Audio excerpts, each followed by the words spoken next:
salam sejahtera. Saya Nur Najihah binti Rizal akan membentangkan yang pertama, nama negara.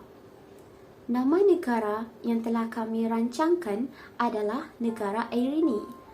Simbolik di sebalik nama negara Erini adalah bermaksud keamanan dalam bahasa Greek.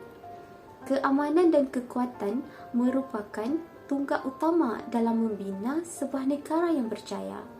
Selain itu, Erini juga mempunyai hubungan yang baik di dalam dan luar negara. Seterusnya, moto negara adalah ketenangan mewujudkan kekuatan. Ini adalah bendera negara Erini, di mana hijau menandakan keamanan, putih menandakan kedamaian dan merah adalah kekuatan. Nama perlembagaan kami adalah Perlembagaan PEACE, di mana membawa maksud perlembagaan yang membawa ketenangan. Rakyat mestilah bersatu padu dan bekerjasama tanpa mengira agama dan bangsa bagi mewujudkan negara yang aman dan harmoni. Terima kasih. Seterusnya, jenis perlembagaan negara Erini ialah perlembagaan bertulis. Perlembagaan ini amatlah kukuh dan sukar untuk dibuat pindaan. Parlimen mempunyai kuasa undang-undang terhadap perkara yang terkandung dalam perlembagaan. Akan tetapi, Parlimen dilarang membuat undang-undang yang bertentangan dengan kebebasan asasi. Seterusnya, Mahkamah mempunyai kuasa dalam mentafsir undang-undang dan melindungi perlembagaan. Perkara-perkara yang terkandung dalam perlembagaan PEACE.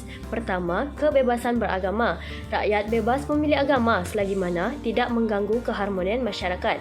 Yang kedua, kebebasan asasi, yang mana satu jaminan kepada rakyat dan tidak boleh diambil melainkan perlembagaan membenarkannya. Ketiga, kesamarataan, iaitu semua rakyat sama di sisi undang-undang dan berhak mendapat perlindungan yang sama agar tidak wujud perbalahan di antara rakyat. Akhir sekali, kewarganegaraan. Rakyat berhak mendapat kewarganegaraan jika telah menetap di negara ini lebih daripada 10 tahun.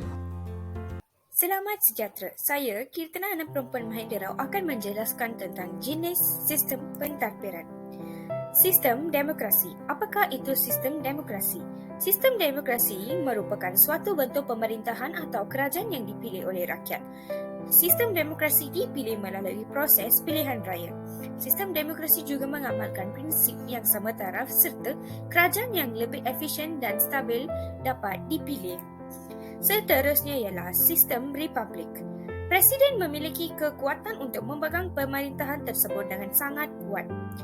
Sistem republik juga merupakan bentuk pemerintahan yang di mana dimiliki pemerintahan ini secara umum lebih banyak mengedepankan kepentingan dari rakyatnya sendiri. Seterusnya, kekuasaan yang di mana dimiliki oleh eksekutif akan dapat bekerja secara maksimal sehingga orang presiden yang di mana memimpin sebuah negara dengan sangat baik. Itu saja daripada saya. Terima kasih. Sistem pentadbiran yang seterusnya adalah sistem pentadbiran negeri persekutuan atau lebih dikenali sebagai sistem pentadbiran federalisme.